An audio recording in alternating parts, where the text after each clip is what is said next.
Bonjour, mon nom est Lynn McVeigh. Je suis la présidente directrice générale du CIUS de l'ouest de l'île de Montréal dans le réseau de la santé et des services sociaux. J'appelle ce soir pour déclarer que nous sommes fortement inquiets d'une situation dans un CHSLD privé conventionné où on découvre plusieurs décès. Je demande à ce qu'il y ait une enquête policière et que vous rapportiez aussitôt que possible à une personne en autorité à la SPDM que je souhaite avoir une enquête policière. Vous, dans le fond, c'est qu'il vous a été rapporté qu'il y a beaucoup de décès dans cette résidence-là. C'est ça? Alors, depuis le 13 mars 2020, il y a eu 31 décès. Sur combien de résidences avez-vous? 134.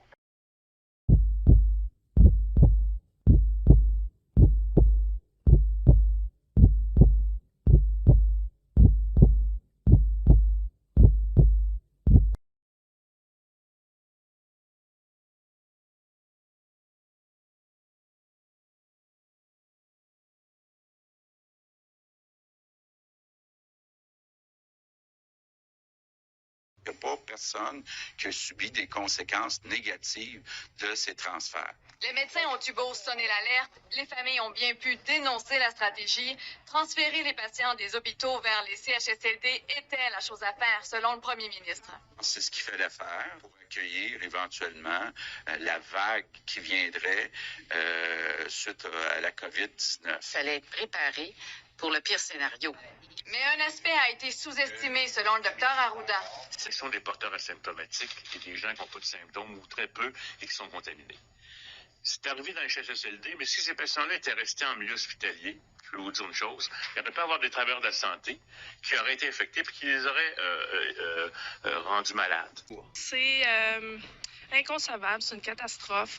Il a manqué à quelque part. Il dit, venez la voir parce qu'elle ne fera pas 24 heures. Ça me dépasse. Je ne sais pas comment on en est venu là. Elle ne peut pas sortir. Comment elle peut attraper ça? Elle est confinée en dedans. Elle fait partie des victimes. Quelqu'un lui a donné. C'est incompréhensible, ça.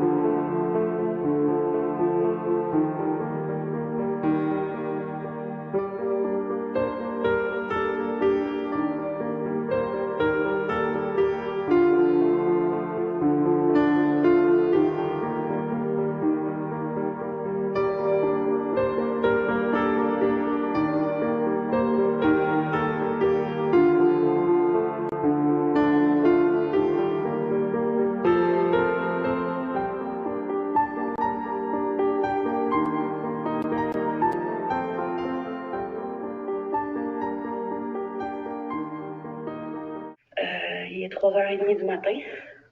Ça, c'est une des deux ailes de mon étage. Ça, c'est l'autre. Au total, il y a 25 chambres. Je suis la seule personne ici. Il n'y a pas d'infirmière. On a 2 infirmières pour les 4 étages. Fait que pas de break pour personne non plus. J'étais en train de travailler avec une dame qui est retraitée, qui est une physiothérapeute retraitée, qui est venue donner un coup de main à la suite de la demande du gouvernement. Puis quand je suis montée pour faire les changements de culottes sur son étage, vu que je venais de finir l'étage d'en bas avec ma soeur qui travaille avec moi, la madame pleurait, puis elle m'a dit « je suis pas capable ». Fait que là, on a des retraités fatigués qui ont déjà assez donné dans leur vie. On leur fait faire des chiffres de nuit, on les laisse tout seuls sur un étage. Moi, le mieux que je peux faire, c'est être volante sur tous les étages pour aider chaque personne à changer les culottes qu'il a à changer. La madame a quitté, je peux pas la retenir, c'est une dame âgée, elle a assez donné à la société, fait que je lui dis, mais allez-y. Allez-y, pourquoi? Parce que moi, j'ai envie de voir personne se pitcher du 4e étage. J'ai envie de voir personne se suicider. Il y a personne. Je ne sais pas si vous savez que c'est impossible de changer quelqu'un, la culotte d'inconscience de quelqu'un qui pèse 250 livres tout seul, quand on n'est pas formé pour ça. Mais c'est là que je me retrouve. Moi aussi, j'ai envie de m'en aller. Moi aussi, j'ai envie de dire aux gens qui travaillent avec moi en ce moment, ben moi aussi, je m'en vais, moi aussi, je suis fatiguée, puis moi aussi, j'ai envie de dormir. Mais je peux pas faire ça, je peux pas m'en aller. J'ai 28 ans, je pourrais être capable de toffer ça. Je pourrais être dans la fleur de l'âge, être capable de supporter des épreuves de la vie qui viennent nous écorcher jusqu'au fond de notre âme, puis je suis pas capable en ce moment de me dire que j'ai les nerfs pour gérer ça. Mais je vais rester pareil. Il y a personne. Vous trouvez ça normal? C'est tout ce qu'on a comme matériel, c'est ça. Là, j'ai plus le droit de quitter mon étage. Qui va aller aider ma soeur? Puis qui va venir m'aider moi? Mystère. Bienvenue au Québec en 2020 en temps de pandémie. À 1h50, je suis tout seul sur mon étage. 1h50 de la nuit, j'ai eu 2 personnes à risque de chute qui se sont levées en même temps. Et à partir du 15 octobre, il y a des grosses chances que sur certains étages, il y ait 0 préposé. Donc, il y a plein de monde à risque de chute qui vont tomber et fort possiblement se casser la hanche. Mais c'est le système de santé que la CAQ veut, alors c'est ça.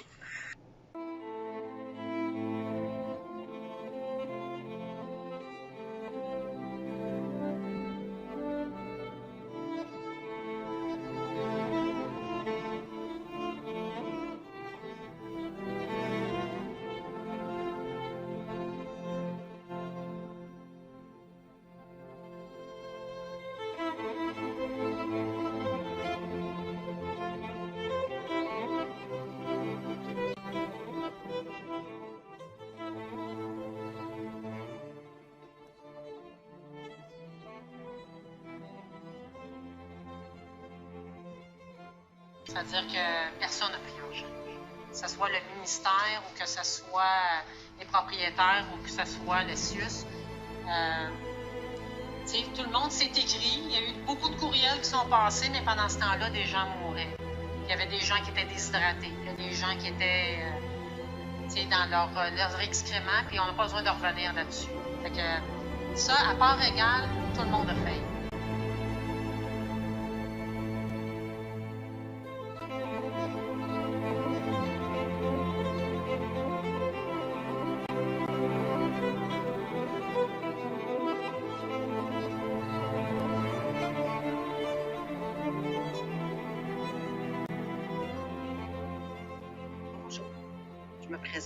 Marie Rinfret, protectrice du citoyen. Je veux vous parler d'un rapport d'enquête qui me tient particulièrement à cœur, qui porte sur la COVID-19 dans les centres d'hébergement de soins de longue durée durant la première vague de la pandémie. Comme vous le savez, cette première vague de la COVID-19 a frappé durement ces milieux de vie. Entre mars et juin 2020, des milliers de personnes âgées y sont décédées dans des conditions innommables. Alarmée, j'ai décidé d'enquêter avec mon équipe pour cibler les causes de la crise, pour agir et se soutenir. Je vous présente quelques constats de cette enquête. D'abord, pour se préparer à la COVID-19, les autorités ont mis les hôpitaux au centre des opérations sans avoir un portrait de la réalité des CHSLD. De nombreuses personnes hospitalisées ont alors été transférées dans des CHSLD pour libérer des lits. Les CHSLD ont vite été en surcapacité. Ces transferts et le fait que le personnel atteint de la COVID-19 devait quitter leur poste ont accentué les effets néfastes du manque de personnel sur les personnes hébergées.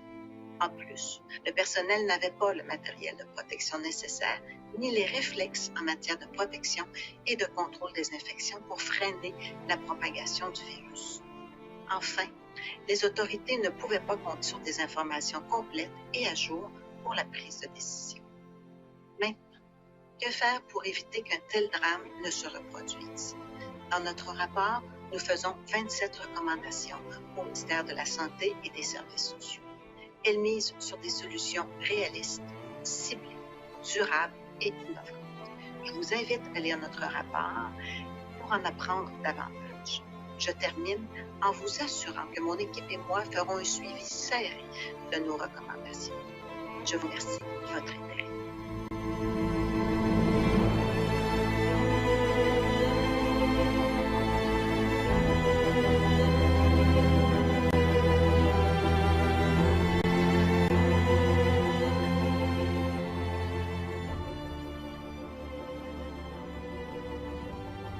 Avez-vous demandé à un moment donné de transférer du matériel des hôpitaux vers les CHSLD? Il faut protéger le personnel en CHSLD. Ben, on l'a fait. Le 27 mars, là, c'était clair, qu'il y avait de la transmission asymptomatique. Il n'y a pas eu de directive cette journée-là en disant à partir de maintenant, il n'y a plus personne qui rentre au CHSLD sans masque. Comment on explique ça? Comment ça se fait qu'il n'y avait pas un comité sur les aînés? Il n'y en avait pas. Il y en a eu un après. Mais comment ça se fait qu'il n'y en avait pas? On l'a fait après.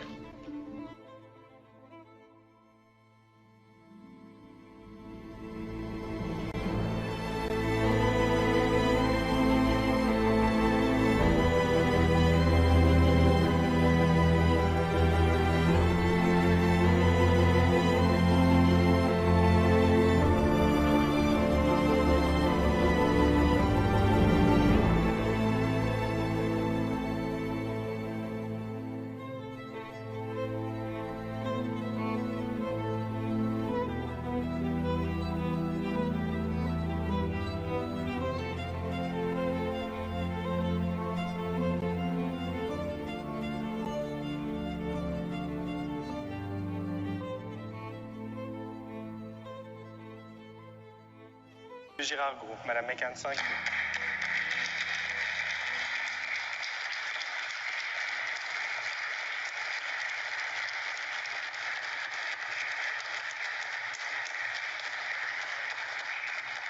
Monsieur Fitzgibbon-Terrebonne, Madame Roy-Montarville, Monsieur Lemay-Masson, Monsieur Simard-Montmorency, Madame Lavallée-Repentigny, Monsieur Martel-Nicolet-Bécancourt, Monsieur Roberge-Chambly, Monsieur Lévesque-Chauveau, Madame Lachance-Bellechasse, Monsieur Charette-de-Montagne, Monsieur Lamontagne-Johnson, Monsieur Carman-Taillon, Madame Blais-Prévost.